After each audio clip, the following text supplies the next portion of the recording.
Good evening friend, I am Santosh Kumar. चलिए next week के लिए मार्केट के बारे में थोड़ा सा बातचीत वगैरह कर लेते हैं कि कैसा रहेगा मार्केट। तो हम लोग 3 सेगमेंट में हमेशा बात करते चले आए हैं, equity market, commodities market and currency market. तो स्टार्ट करते हैं इक्विटी मार्केट से। तो वीकली बेसिस पे वीडियो मेरा जाता है। तो जो पिछले 4-5 वीक से बोल रहे थे कि अगर निफ्टी, या 4-5 वीक भी नहीं बोलेंगे, पिछले 2 हफ्तों से निफ्टी जो 10,000 के साइकोलॉजिकल लेवल को जो होल्ड कर रहा था, तो उस पॉइंट्स को अगर देखेंगे तो मैंने 2 पॉइंट बोले थे। तो पिछले लास्ट 2 वीक से उन 2 पॉइंट पे मेरा ज़्यादा फोकस रहा था कि जैसे 10,280 के ऊपर क्लोजिंग देगा तो फिर हम निफ्टी में बुलिश होंगे, और जो लास्ट वीक का स्टॉप लॉस था वो 10,350 के ऊपर का था। तो वो पहली बात ये थोड़ा सा बोल देते हैं कि वो 2 पॉइंट्स किस बेसिस पे बोले थे। तो जो 10,280 का था वो मंथली चार्ट के ऊपर में, जिसने मंथली चार्ट पे 50 मंथ के मूविंग एवरेज के जो नीचे चला गया था, वो एक बार उसको टच करने के लिए दोबारा जाता। इस वजह से मैंने वो पॉइंट था 10,280। तो मंथली चार्ट के ऊपर अगर देखेंगे तो 50 मंथ के मूविंग एवरेज जब भी कभी कोई ब्रेकआउट होता है या ब्रेकडाउन होता है तो एक बार उसको दोबारा टच करने के लिए मार्केट या स्टॉक जाता ज़रूर है। तो यही रीज़न था कि उसके ऊपर में मैंने बोला हुआ था कि 10,280। लास्ट वीक में जो 10,350 का जो स्टॉप लॉस दिया हुआ था वो भी एक रेजिस्टेंस पॉइंट था, जो वीकली चार्ट के ऊपर में 200 डे के मूविंग एवरेज को इसको नीचे से ऊपर टच करना था। तो दोनों ही पॉइंट बहुत इम्पोर्टेंट पॉइंट थे, और इत्तेफाक से ऐसा हुआ कि मंडे जब मार्केट ऊपर खुला तो इसने एग्जैक्टली गैप अप खुला, 10,350 को इसने टच किया, और टच करने के बाद वो रिवर्स आ गया। तो इसका मतलब ये पिक्चर यहाँ से क्लियर हो गई कि वीकली चार्ट के ऊपर में, क्योंकि मंथ का तो जून लास्ट तक का था टाइम पीरियड, तो वो तो इतनी जल्दी नहीं होता, वो तो उसकी क्लोजिंग के बाद पता चलता है कि 10,280 तक के पास जा रहा है कि नहीं जा रहा है। तो इसने वीकली चार्ट के ऊपर में 10,350 को उसने टच किया, और टच करने के बाद वो रिवर्स कर गया। लेकिन और कई बार कोशिश किया 10,180, 10,000 के ऊपर रुकने का, लेकिन फाइनली वो लास्ट वीक में वीकली क्लोजिंग जो हुई है 10,000 के नीचे हुई है। और आखिरी दिन जब वो एक बार 95 के आसपास आ गया था, एग्जैक्टली 95 पे उसका सपोर्ट था, क्योंकि तो 95 से जब ये ऊपर गया तो जब इसने 10,000 का ब्रेकआउट पॉइंट है, सपोर्ट था एग्जैक्टली, तो वो सपोर्ट को होल्ड नहीं कर पाया। वो सपोर्ट को जब तोड़ा इसने, तो उसके बाद क्या होता है कि मैंने कहा था कि इसके वो एक बार उस पॉइंट को टच करने के लिए वापस जाता है।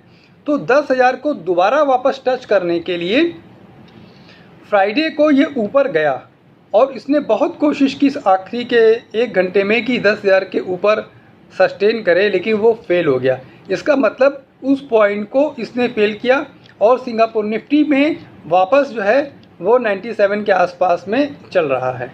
तो अब स्टॉप लॉस अगर किसी को रखना है तो निफ्टी में जब तक 10,150 या 180 का लेवल क्रॉस करके ऊपर नहीं जाता है, मेरे को तो लगता भी नहीं कि शायद 10,050 के ऊपर जाएगा, लेकिन फिर भी सेफर साइड में अगर देखेंगे तो 10,150 को आप स्टॉप लॉस मानिए, और उसको लेते हुए आप यहाँ पे सेल की जितना 10,000 के करीब होगा, अगर उतना आप सेल करेंगे तो ज़्यादा अच्छा होगा।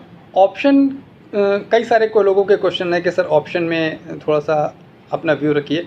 तो ऑप्शन में तो देते नहीं, क्योंकि मतलब मेरा कॉन्फिडेंस भी उसके ऊपर इतना बिल्डअप नहीं होता है, क्योंकि इतनी वोलेटाइल मार्केट है कि जहाँ 700-800 पॉइंट निफ्टी या बैंक निफ्टी ही ऊपर नीचे हो जाए, तो उसमें ऑप्शन में और वो भी वीकली एक्सपायरी के लिए थोड़ा सा अच्छा नहीं होता है।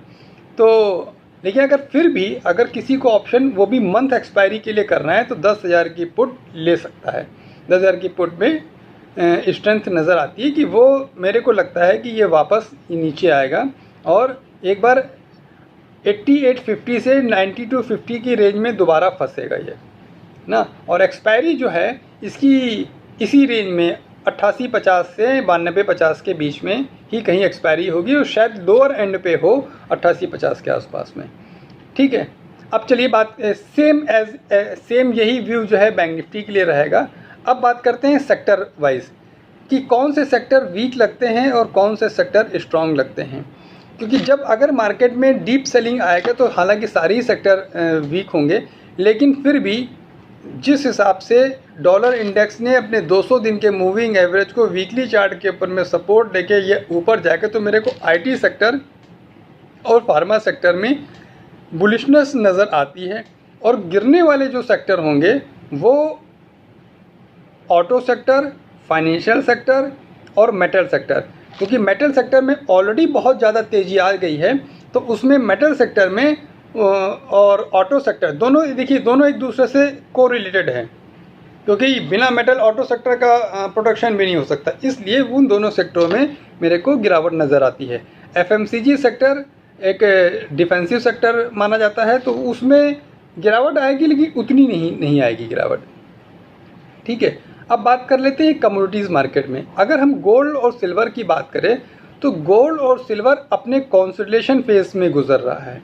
ये यहाँ से ब्रेकअप लेके ऊपर भी जा सकता है और नीचे भी जा सकता है। तो अगर किसी को गोल्ड में बाइंग पोजीशन रखनी है तो 1710 का स्टॉप लॉस रख के बाइंग में खड़ा कर सकता है।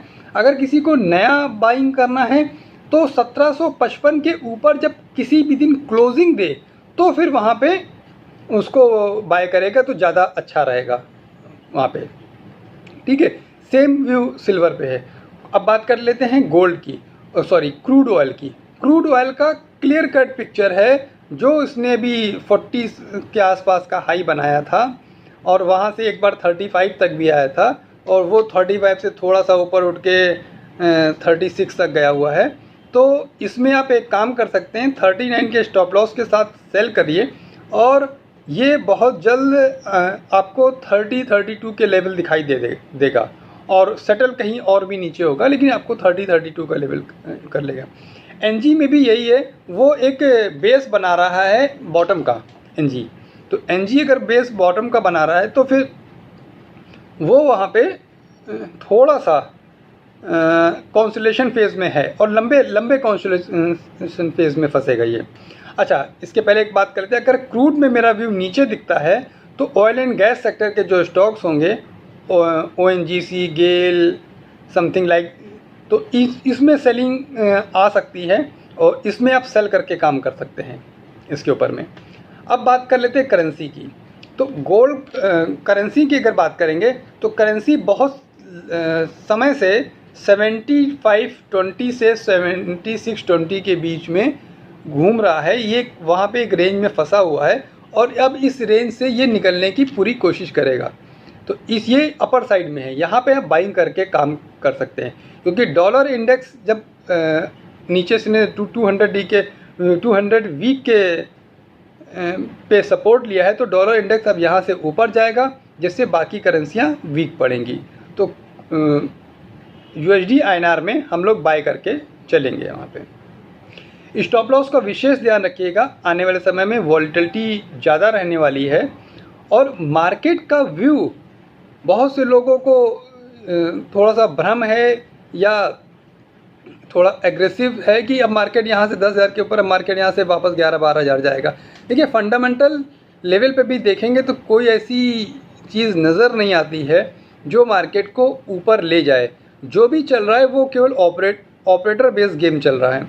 US में इलेक्शन है, US के 40 से ज़्यादा सिटीज़ में दंगे हो रहे हैं, कोरोना का कहर तो है ही है, कोरोना रिपीट कर रहा है, इंडस्ट्री सारी बंद हैं, सबके रिजल्ट आ रहे हैं, आप लोग देख रहे होंगे कि कैसे रिजल्ट आ रहे हैं। आने वाले इंडिया की बात करेंगे तो फिगर 3,20,000 के ऊपर पहुंच गई है, पर डे 10,000 से ज़्यादा केसेस आ रहे। तो कोई भी फंडामेंटल स्थिति अपने को कंफर्ट जोन में नहीं लाती है कि मार्केट यहाँ से ऊपर जाए। मार्केट केवल ऑपरेटर बेस की वजह से यहाँ से ऊपर गया था, मार्केट का बॉटम नहीं बना, मार्केट अभी यहाँ से नीचे जाएगा। फिर भी जिन लोगों को थोड़ा सा होप लगती है वो 10,000 के ऊपर अगर रुकता है तो बाय कर ले, 10,000 के नीचे आता है तो सेल कर रहे हैं, ऐसा व्यू दे सकते हैं। देखिए ये मैंने कई सारे लोगों के अच्छे बुरे कमेंट्स भी आते हैं, तो ये क्या अपने अपने हिसाब से डेटा रीडिंग का विचार रहते हैं। तो किसी को कोई अच्छा बोल रहा है, कोई ख़राब बोल रहा है, हो सकता है कि किसी की पोजीशन के अगेंस्ट मेरे लफ्ज़ हों ना, तो उसमें कुछ भी अच्छा बुरा नहीं होता है। ये अपना अपना डेटा रीडिंग है, अपनी अपनी थिंकिंग है। मैं भी गलत हो सकता हूँ, आप भी गलत हो सकते हैं, उसमें कोई वो नहीं है। तो लेकिन फिर मैं हूँ चाहे आप हूँ, इन दोनों चीज़ों में एक चीज़ कॉमन होनी चाहिए कि हम लोगों को स्टॉप लॉस का विशेष ध्यान रखना चाहिए, मार्केट के ट्रेंड के हिसाब से वर्कआउट करना चाहिए। देखिए ट्रेंड भी, अब बात करते हैं ट्रेंड की, तो ट्रेंड भी अलग अलग होते हैं। मंथली बेसिस पे देखेंगे तो मार्केट का ट्रेंड कुछ और दिखेगा, डेली बेसिस पे देखेंगे तो मार्केट का ट्रेंड कुछ और दिखेगा, आवरली बेसिस पे देखेंगे, वीकली बेसिस पे देखेंगे, मार्केट का ट्रेंड ये टाइम फ्रेम पे नज़र आता है कि कौन क्या टाइम फ्रेम देख के मार्केट को पॉजिटिव या निगेटिव बोलता है। ठीक है, चलिए आज के लिए बस इतनी रखते हैं। आने वाले हफ्ते में अगर कोई ऐसा इम्पोर्टेंट होगा तो उसको हम लोग जो डेली 8 बजे से लेकर 9 बजे तक लाइव होके जो क्वेश्चन आंसर का सीरीज़ शुरू करी है उसमें डिस्कस कर लेंगे। लेकिन फ़िलहाल पूरे वीक के लिए मेरा व्यू ये था। नमस्कार।